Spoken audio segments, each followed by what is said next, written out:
Welcome to Worldwise Wanderer. In today's top news, we delve into the escalating tensions between Canada and India over the Khalistan dispute. It's a diplomatic row that has reached new heights, featuring mutual diplomatic expulsions and allegations of Indian government involvement in the assassination of a Sikh activist on Canadian soil. Let's break down the key developments. Canadian Prime Minister Justin Trudeau recently spoke in Parliament, raising credible allegations of India's connection to the June assassination of Hardeep Singh Nijjar. In response, the Indian government vehemently denied any involvement, accusing Canada of attempting to divert attention away from Khalistan activists within its borders. The roots of the Sikh independence movement, known as Khalistan, trace back to the 1970s and 1980s. Centered in the northern state of Punjab, where Sikhs are a majority, the movement eventually escalated into a violent armed insurgency. The infamous 1984 operation, in which Indian forces stormed the Golden Temple in Amritsar, resulted in significant bloodshed and controversy. Prime Minister Indira Gandhi's assassination later in 1984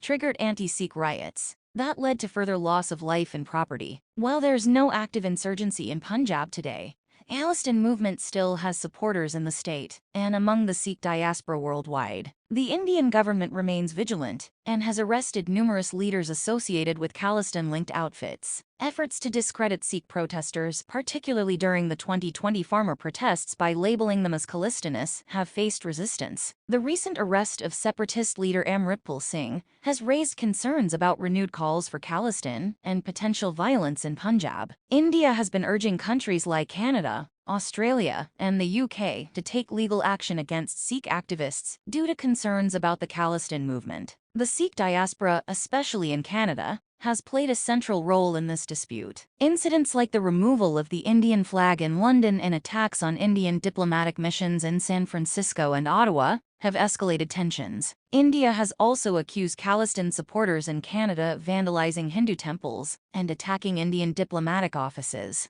As tensions continue to rise, the Canada-India relationship faces significant challenges due to the Khalistan dispute. Both nations are taking firm stances on the issue. Trade dialogue between the two countries has been paused, and advisories have been issued for Indian nationals and students in Canada due to growing anti-India activities and politically condoned hate crimes. Let's look at the key events in the lead-up to the current crisis. In September 2022, the Indian High Commission in Ottawa condemned anti-India graffiti on a Toronto temple and warned of rising hate crimes in Canada. In March 2023, Canada expressed concern about the situation in Punjab and protests outside the Indian consulate in Vancouver. India summoned Canada's High Commissioner over pro-Khalistan activities in July, leading to a diplomatic standoff. Prime Minister Trudeau rejected accusations of a soft stance on Khalistan due to electoral considerations. In September 2023, Indian Prime Minister Narendra Modi and Trudeau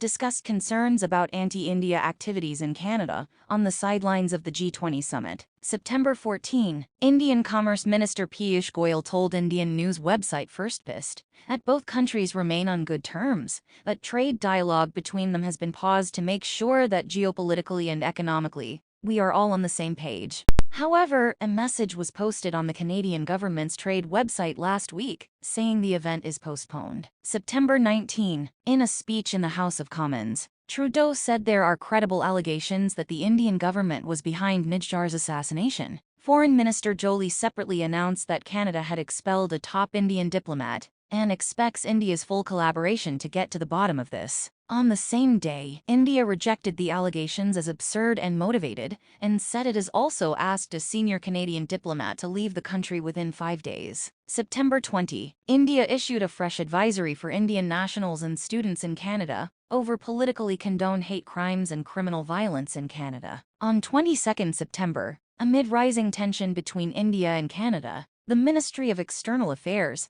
announced a temporary suspension of all visa categories to Canadian citizens. The situation has prompted advisories for Indian nationals and students in Canada due to growing anti-India activities and politically condoned hate crimes. Trade dialogue between the two countries has been paused as well. Also, this is not at all a favoring situation to students and individuals planning to settle down in Canada. That's the latest on this developing story. Stay tuned to our YouTube channel for further updates on this diplomatic standoff and its potential impact on international relations. Thanks for watching.